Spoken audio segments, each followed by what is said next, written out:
अर्पण का बस एक ही सपना था, एक दिन एक वीडियो बनाएगा जो वायरल होगा और फिर उसको डायरेक्टर बनने से कोई नहीं रोक सकता। इसी उम्मीद पर प्रेरणा को अपने साथ लेकर एक लाइट हाउस गया, जहां के बारे में था कि वहां रोज रात ठीक 2:25 पर एक लड़की लंबे सफेद गाउन में दिखती है, जो लाइट हाउस से समंदर में कूद जाती है। अर्पण और प्रेरणा ने कैमरा उठाया और रात के 1 बजे निकल पड़े लाइट हाउस की ओर। ठीक लाइट हाउस की सबसे ऊंची खिड़की पर पहुंचकर एक लकड़ी की चौड़ी बल्ली के पीछे से छुपकर पूरी रात बैठे रहे, कैमरा लगाए कि कुछ दिखेगा, अब कुछ दिखेगा, लेकिन कोई फायदा नहीं हुआ। अगली रात फिर वही हुआ, सारी रात बैठे रहे, लेकिन सिवाय झिंगुरों, समंदर की लहरों और तेज सरसराती हवाओं के कुछ ना तो दिखाई दिया और ना ही सुनाई दिया। हताश और पूरी तरह से निराश दोनों वापस होटल पहुंचे, जहां प्रेरणा के ही दिमाग से एक गजब की तरकीब निकली कि क्यों ना वो खुद उस लड़की की तरह के कपड़े पहनकर वहां से कूदे और अर्पण वीडियो शूट कर ले। और वैसे भी प्रेरणा को तैरना तो बहुत अच्छे से आता था, तो वो आराम से तैरकर किनारे तक भी आ जाती। तो तय प्लान के मुताबिक और वक्त के मुताबिक अर्पण बिल्कुल ठीक 1 घंटे पहले निकलकर बीच पर पहुंच गया और कैमरा सेट कर लिया। और बिल्कुल सही टाइम पर प्रेरणा भी उसे आती हुई दिखाई दी, तो उसने कैमरा का फोकस उसी पर डाला। प्रेरणा बिल्कुल वैसे ही उसी लड़की की सुनी सुनाई कहानियों की तरह धीमे धीमे आखिरी 4 सीढ़ियां चढ़कर बिल्कुल खिड़की तक गई और एक लंबी बेहद डरावनी चीख मारकर पानी में कूद गई। वीडियो बिल्कुल असली सा दिखाने के लिए कैमरा को आखिरी पल में थोड़ा हिला डुलाकर बेहतरीन वीडियो का जश्न मनाने ही वाला था, जब अर्पण का फोन बजा। अर्पण ने फोन देखा तो हैरान रह गया, क्योंकि फोन प्रेरणा का था। उसे कम से कम 15 मिनट तो लगते ही वापस किनारे तक आने में। अर्पण ने तुरंत फोन उठाया तो उधर से प्रेरणा ने कहा, अरे अर्पण, सॉरी यार, आने में देर हो गई मुझे। क्या करूं, रास्ता भटक गई थी और ये दरवाजा भी जैम हो गया है, प्लीज जरा आके खोल दो। अर्पण की तो जैसे नस नस में इस वक्त खून नहीं बह रहा था, बल्कि गिरगिट और छिपकलियां रेंग रही थी। उसने कहा, 1 सेकंड रुक, I'll just call you back, हाँ? और इतना कहके अर्पण ने तुरंत वीडियो निकालकर जो शूट किया था अभी, वो वीडियो चेक किया तो पाया कि वीडियो ऐसा आया कि जिसमें कुछ भी नहीं दिख रहा था। शूट करते वक्त बिल्कुल साफ था, सब कुछ ठीक था, लेकिन अब नहीं। अर्पण ने तुरंत प्रेरणा को वापस फोन किया तो उसने बताया कि उसने रास्ता खोज लिया और वो पहुंच रही है। अर्पण ने किसी तरह से खुद को संभाला कि जो हुआ सो हुआ, कम से कम कोई नुकसान तो नहीं हुआ। प्रेरणा आई और प्लान के मुताबिक ही अर्पण ने भी वीडियो सही से शूट किया और शूट करते ही चेक भी कर लिया। वीडियो बिल्कुल सही आया था। खुशी खुशी जाकर नीचे रेलिंग के पास खड़ा हुआ और प्रेरणा को खुशी से हाथ हिला हिलाकर जल्दी आने का इशारा करने लगा। प्रेरणा बस किनारे तक पहुंचने ही वाली थी जब अचानक ही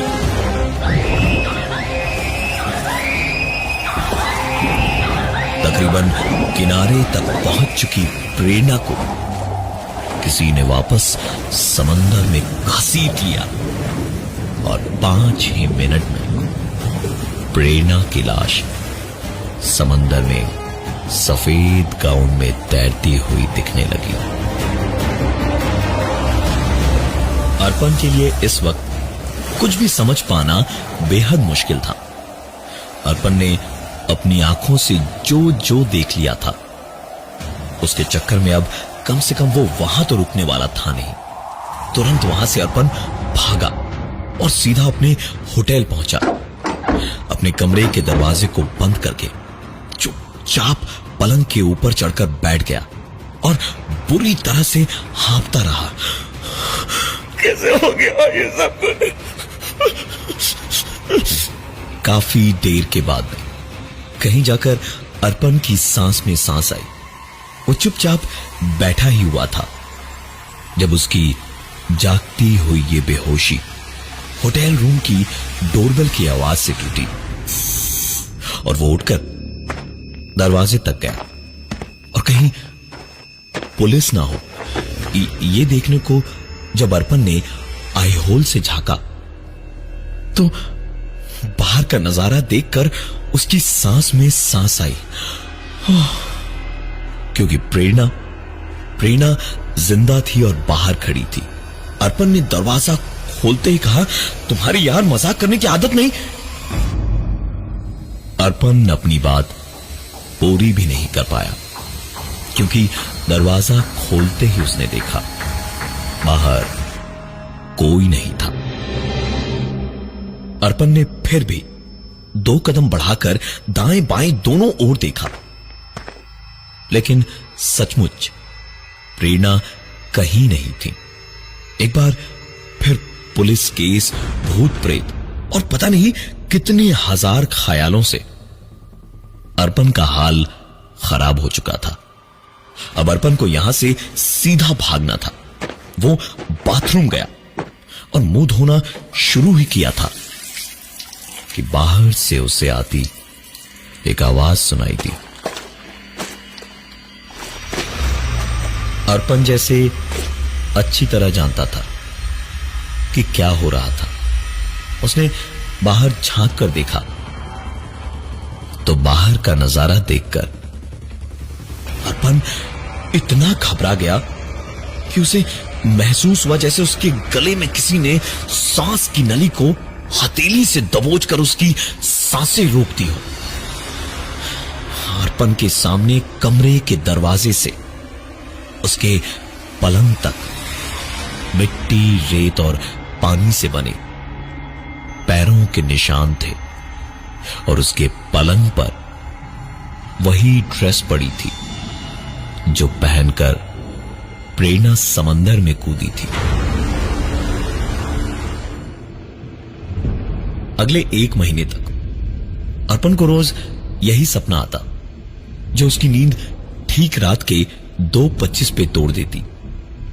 इस सपने में वो सिर्फ एक ही चीज देखता, प्रेरणा किनारे आ ही चुकी है जब उसे कोई वापस समंदर में घसीट कर ले गया और उसकी लाश पानी में तैरने लगी। अर्पण का जीना दुश्वार हो चुका था। 1 ही महीने में ठीक से ना खाने, पीने और सोने की वजह से अर्पण का वजन गिरता जा रहा था। दिमागी और जिस्मानी दोनों ही तौर पर अर्पण बेहद बीमार होता जा रहा था जब एक रात ठीक 2:25 पर इसी सपने से अर्पण की नींद खोली।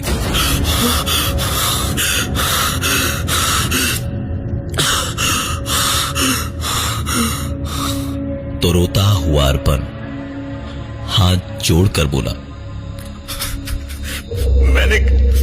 मैंने क्या किया है प्रेरणा? मैंने क्या बिगाड़ा है तुम्हारा?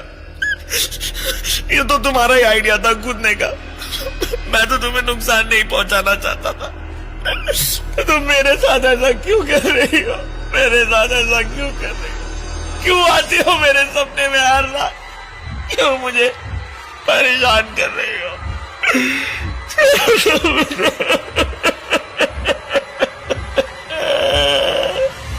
और उस रात के बाद से प्रेरणा ने अर्पण को सपनों में आकर सचमुच में परेशान करना बंद कर दिया। तकरीबन 15 से 20 दिन बीते होंगे। दिमाग शांत रहने लगा तो अर्पण अपने आप बेहतर होने लगा और उसके ठीक 20-25 दिन के बाद अर्पण ने घर पे ही बैठे बैठे न जाने क्या सोचा कि उस रात का बनाया वीडियो इंटरनेट पर अपलोड कर दिया। अर्पण बस मुश्किल से 2 मिनट के लिए बाथरूम तक गया था कि उसके फोन में प्रेरणा के हर सोशल नेटवर्किंग अकाउंट उसके मोबाइल नंबर से मैसेजेस आने लगे और हर मैसेज, हर ईमेल में सिर्फ एक ही लाइन लिखी थी, अगर जीना चाहते हो तो उस वीडियो को तुरंत इंटरनेट से हमेशा हमेशा के लिए हटा दो। अर्पण ने मैसेजेस पढ़ते ही सारी की सारी साइट्स और आईडीज से लॉग आउट कर दिया और मोबाइल स्विच ऑफ कर दिया, लैपटॉप को शट डाउन किया और सारी खिड़कियां और दरवाजे बंद करके कुछ देर अपने कमरे में चला गया और लेटे लेटे पता नहीं कब उसे नींद आ गई। नींद में ही अर्पण को अचानक ही ठंड सी लगने लगी, उसका दम घुटने लगा, सांसें रुकने लगी और लगा जैसे वो डूब रहा है। और नींद में ही अर्पण ने देखा एक लड़की उसे पानी में घसीट रही है, डुबोना चाह रही है, उसे मारना चाह रही है। अर्पण पूरी जान लगा के भी खुद को बचा नहीं पा रहा था, लेकिन किस्मत में अगर जिंदगी लिखी हो तो मौत भी दरवाजे के बाहर खड़ी इंतजार करती है। अर्पण के साथ भी यही हुआ। उसकी नींद एक झटके से खुली और उसके बाद जिस हाल में उसने अपने आप को देखा, उसे देखकर अर्पण को ऐसा लगा जैसे उसके बदन में किसी बिजली के नंगे तार छुआ दिए गए हों, क्योंकि अर्पण लेटा तो अपने पलंग पर था, लेकिन इस वक्त वो बाथरूम में अपने बाथ टब में था, पानी से भरा हुआ बाथ टब जिसमें वो डूब रहा था।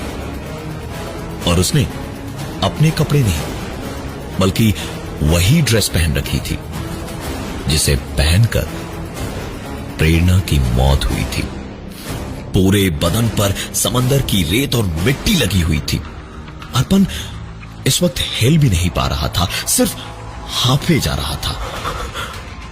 अर्पण ने किसी तरह अपने आप को संभाला और हड़बड़ाकर बाथ टब से निकला और ड्रेस को उतार फेंका। इन सारी चीजों के बाद एक कोने में जाकर अर्पण किसी बेहद डरे हुए बच्चे की तरह घुटनों में चेहरा छुपाए बैठा हुआ था और चारों ओर चोर निगाहों से रह रहकर देखने लगा। इस वक्त अर्पण शायद एक पुतले को भी अपने सामने देख लेता तो उसको भी अपना जिगरी दोस्त बना लेता, क्योंकि इस वक्त वो खुद को बेहद अकेला महसूस कर रहा था। अर्पण बैठे बैठे ही दीवार की ओर घूमा और हवा में बातें करने लगा। प्रेरणा, मैंने तेरा क्या बिगाड़ा है रे? क्यों मेरे साथ ऐसा हो रहा है? मेरी गलती नहीं थी प्रेरणा, मैं तुमसे प्यार करता हूं प्रेरणा, मुझे छोड़ दे, प्लीज मुझे छोड़ दे। इस तरह तो मैं हमेशा हमेशा के लिए पागल हो जाऊंगा। और अगर ऐसे ही रहा तो मैं खुद को मार लूंगा प्रेरणा, मैं खुद को मार लूंगा। अर्पण का ये रोना देखकर पत्थर भी खून के आंसू रो देता, लेकिन अर्पण को इसका कुछ और ही जवाब एक आवाज ने दिया। मैं भी तो यही चाहता हूं कि तुम मर जाओ। अर्पण ने जैसे ही यह आवाज सुनी, उसे अपनी आंखों के आगे अंधेरा सा छाता हुआ महसूस होने लगा अर्पण धीमे धीमे बेहोश हो गया। सवेरे उसकी बेहोशी टूटी दरवाजे की घंटी की आवाज से। उठ के अर्पण ने दरवाजा खोला तो दूध वाला आया हुआ था, जो अर्पण को देखते ही पहले तो हंस पड़ा और बड़ी गंदी सी हंसी थी उसकी, जैसे अर्पण कोई बेहद घटिया इंसान हो। अर्पण ने उस पर ध्यान नहीं दिया और चुपचाप दूध लेकर अंदर आ गया। डर तो अब जैसे अर्पण की जिंदगी का ऐसा हिस्सा था जिससे वो बच ही नहीं सकता था। अर्पण को दिन में करीबन 3 बजे एक मीटिंग के लिए जाना था। वहां अगर काम मिल जाता तो अर्पण असिस्टेंट डायरेक्टर बन जाता। नहाकर अर्पण ने कपड़े बदले और सीधा निकल पड़ा मीटिंग के लिए मॉल के कॉफी शॉप की ओर। मॉल बहुत ज्यादा दूर नहीं था, इसलिए पैदल ही निकल पड़ा। रास्ते में 1-2 लोगों ने उसे देखकर वैसी ही दूध वाले जैसी हंसी हंसती, तो उनको देखते देखते अर्पण ने उन्हें पागल समझकर मुंह फेर लिया और अपनी ही धुन में चलता रहा। एक लड़का सामने से ही आ रहा था, जिसके चेहरे पर एक अजीब सी हंसी थी। उसे 1-2 बार पुलिस स्टेशन के पास में देखा था अर्पण ने। उसके करीब से जैसे ही वो निकला तो धीमे से अर्पण के कान में उसने कहा, क्या चिकने, मिलेगा क्या आज?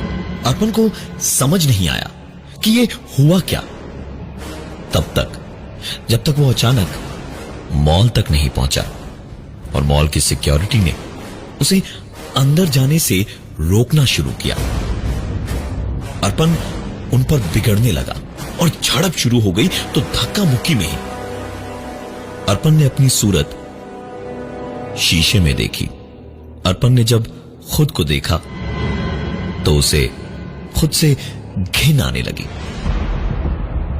अर्पण के चेहरे पर मेकअप किया हुआ था, लिपस्टिक लगी थी और काजल भी था, पर ये सब कब हुआ, कैसे हुआ?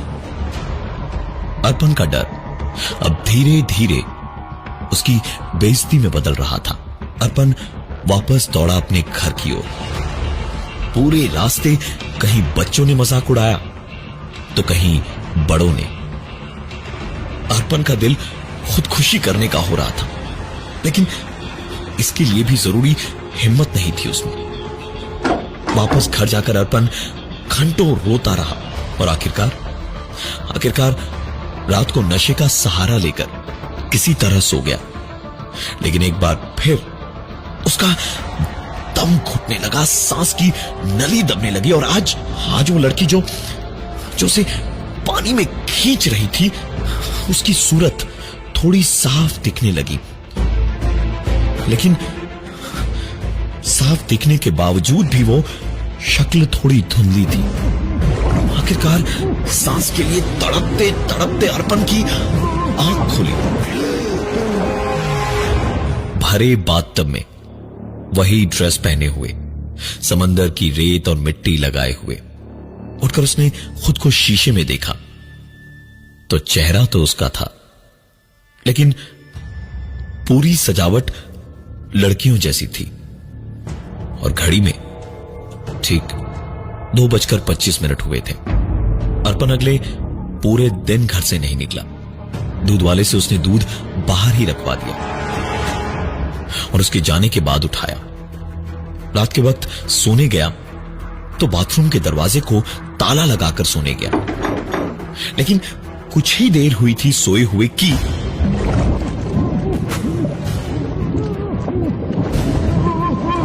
नींद एक बार फिर से बाथटब में खुली।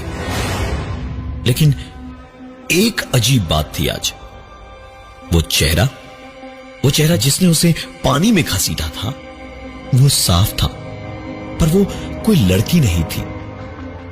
लड़की के कपड़ों में कोई लड़का था। अर्पण ने इसके बाद खुद को देखा, वो फिर से उसी ड्रेस और मेकअप में था। दरवाजे की कुंडी और ताला तोड़ा हुआ था। अर्पण को इससे अब डर नहीं लग रहा था। अर्पण ने फैसला कर लिया कि अब आंख मिचौली नहीं खेलनी उसे। उसने अपने लैपटॉप और इंटरनेट से वो वीडियो डिलीट किया और इसी ड्रेस में, पूरे मेकअप में गाड़ी लेकर निकल पड़ा उसी लाइट हाउस की ओर। वहां पहुंचकर उसे पता था कि उसे क्या करना था। सबसे ऊपर उस खिड़की तक गया अर्पण। आज उसी लड़की की तरह ठीक 2:25 पर उसने वहां से कूदने का फैसला किया और ठीक 2:25 पर उसने पानी में छलांग भी लगा दी। कुछ देर वो वहीं समंदर में रुका रहा कि कोई उसे भी घसीट कर डुबोएगा, लेकिन ऐसा नहीं हुआ। तैरकर किनारे तक आया तो इसी उम्मीद में था कि किनारे से कोई उसे वापस खींच कर मार देगा, पर यह भी नहीं हुआ। उस रात के बाद से अर्पण की जिंदगी पूरी तरह से बदल गई। ना कोई सपना, ना ही कभी कोई ऐसा एहसास जिससे लगे कि कोई उसके आसपास है। बहुत खोजबीन के बाद उसे उस लाइट हाउस की कहानी पता चली। उस सफेद गाउन में कूदने वाली लड़की दरअसल एक लड़का था, शशांक।